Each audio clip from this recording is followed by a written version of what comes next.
เอาสบายดีพ่อแม่พี่น้องเบิร์ดสุขุสุคนยินดีต้อนรับเข้าสู่ช่องร้อนทริปนะพี่น้องเอาสำหรับคลิปนี้เบาร้อนอยู่ที่บ้านหน้าใกล้เคียเนาะอันนี้เป็นบรรยากาศในบ้านนี่พี่น้องเบิ่งก็เป็นบ้านบ่ใหญ่ปานใดเนาะนี่เจ้ามาแต่ให้แต่หน้าเนาะเอาไปเลาะไปเบิ่งนำกันพี่น้องเขตนี้จะเป็นบ้านไม้เนาะของบ้านหน้าใกล้เคียเป็นบ้านทางนอกเพิ่นว่าบ้านในบ้านหลักๆก็คือเข้าไปพุ่นเนาะนี่เป็นเส้นทางเข้าไปนี่เนาะชื่อว่าบ้านนาใกล้เคียดโอ้มันจะเห็นอย่างนั้นคนหลายเลยน่าจะมีงานเนาะเอาไปต่อเส้นทางก็จะเป็นทางดินแดงหินมะคอมเนาะนี่จะเป็นบ้านที่อ้อมรอบด้วยผาหินปูนพี่น้องเลยโอ้ทางหน้าหมดแล้วผาหินปูนส่วนหลายก็อาชีพกับทั้งพี่ก็เฮ็ดให้เฮ็ดหน้าพี่น้องเลย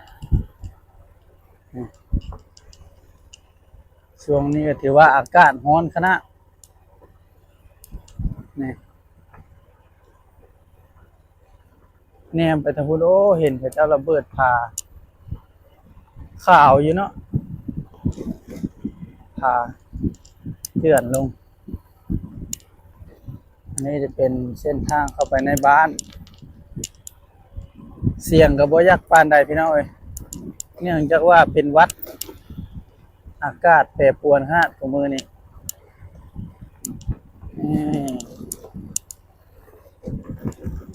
อันนี้เป็นสองภาคทางมันเป็นให้หน้าอย่างไรเป็นทุ่งหน้าเลี้ยวซ้ายนี่ก็จะเป็นทางเข้าวัดโอ้บ้านนี่ถือว่าวัดนี่อยู่นอกบ้านพี่น้องเลยนี่วัดอยู่พี่เนาะบ้านอะไรอยู่พี่บ้านไปชิมาวัดก็ต้องมาพี่ออกมานอกพี่ไก่เติบขายย่างมากะเอาไปเบิ่งในบ้านน้ำกันพี่น้องนี่อันนี้เป็นเริ่มเข้าสู่ในบ้านแล้วบ้านเลาะเบิ่งเลาะชมน้ำกันบรรยากาศบ้านนอกบ้านนาเฮาเป็นจุ้มเป็นซุ้มซ้นเลยพี่น้อง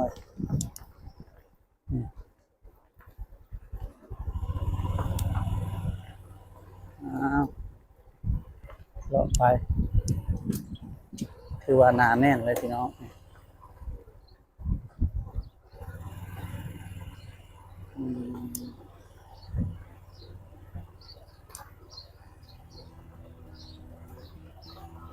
เลาะไปเรื่อยๆพี่น้อง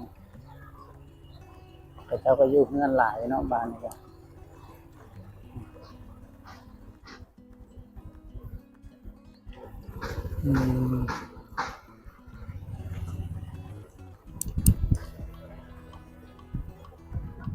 เป็นเงื่อนที่ของเลยพี่น้อง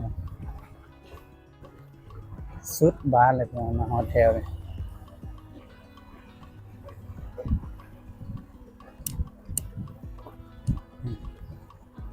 โอ้เงินน่าจะมีงานเนาะ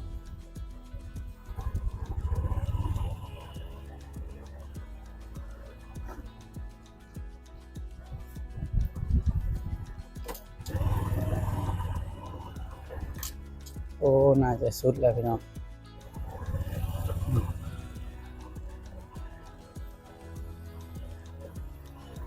เป็นบ้านบ่ใหญ่ปานใดพี่น้อยออกมาแถวนี้ก็พอดีสุดทงหน้าโอ้มาแถวนี้ทงหน้ากว้างฮะพี่น้องนี่หน้าแคมผาเนาะเอาเลาะออกไปทางนี้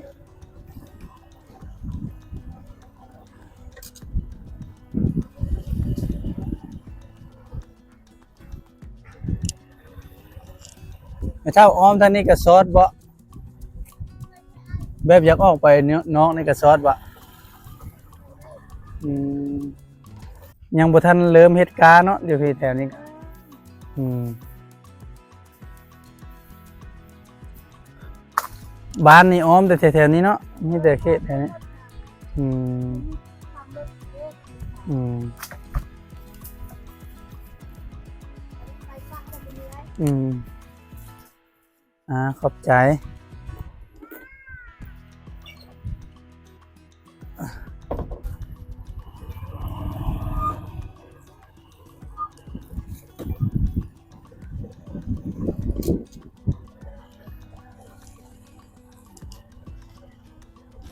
อันนี้เป็นเส้นทางอ้อมบ้านนะพี่น้องโอ้บ่ร้อนสิหาทางออกพออยู่บ่นี่เนาะแปลกเลยพี่น้องนี่เป็นทุ่งไปนี่พามีหินไปนี่เฉยเนาะนี่เป็นแบบคล้ายๆโค้กเลยเนาะถ้าแต่บ่มีทุ่งนาแต่ว่าสังเกตว่าหินหลายนะนี่โอ้มาทางพี่แห้งหลายเวลาไถนาในสิบ่อันพอแต่ขี้หินบ่บีไถก็สิแตกดุขนาดนี้เฮ็ดนาแทนนี่ถือว่าลำบากเติบแล้วนี่แถวนี้โอ้ต้นมากหลายนะพี่น้องนี่ต้นไม้ย่างกับบางงามๆนะโอ้ต้นมากกับต้นพร้าวนั่นน่ะเป็นป่าเลยแถวน่ะโอ้เขาเจ้าปลูกหลายนะมากเคี้ยวมากเลยพี่น้องเอ้ยผู้เฒ่าเพิ่นมักเอาไปเคี้ยวมากเนาะมากชื่อมันถือว่าเป็นชื่อยำเนาะนี่อันนี้เส้นทางเลาะแคมบ้าน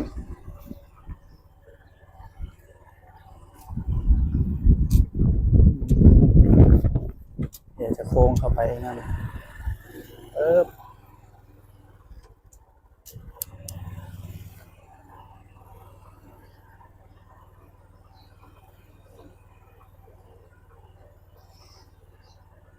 กะนอน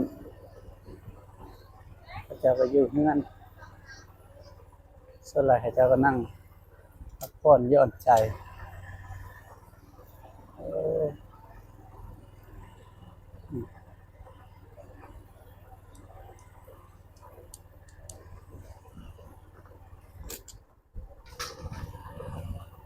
มาซอดซอยเก้าเนาะ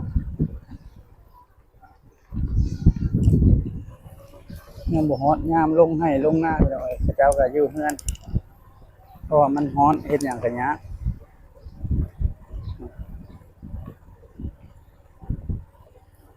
โอ้บริสุทธิ์เนาะเอามาจากบ้านก็จะเห็นวัดงามทางตรงหน้าเนาะวัดก็กว้างขนาดนี้เนาะ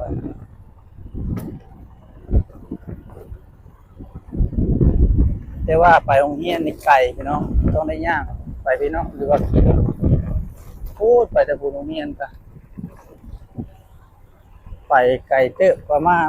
2-3 กิโลพุ่นแหละถ้าผู้ใดมีรถจักรก็สบายแน่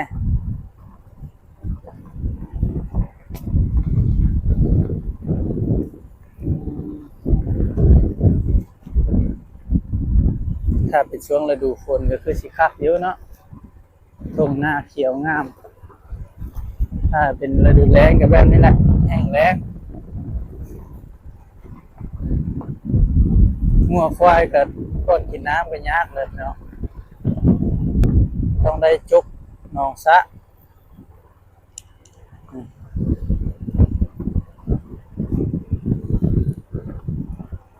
แต่เส้นทางนี้บ้านนี่ก็ไก่จากเส้นทางเลขที่13ก็ไก่เต้าได้พี่น้องถ้าสิไปในเมืองก็พูดแหละเข้าในเมืองท่าแค่กู10 กว่าลักพูดแหละเนาะประมาณนั้นสำหรับคลิปนี้ก็ขอจบเพียงแค่นี้เนาะขอขอบใจพ่อแม่พี่น้องที่เข้ามาเบิ่งมาชมคลิปบอลลอนจนจบพบกันใหม่ในคลิปหน้าพ่อแม่พี่น้องสำหรับคลิปนี้ลาไปก่อนสบายดี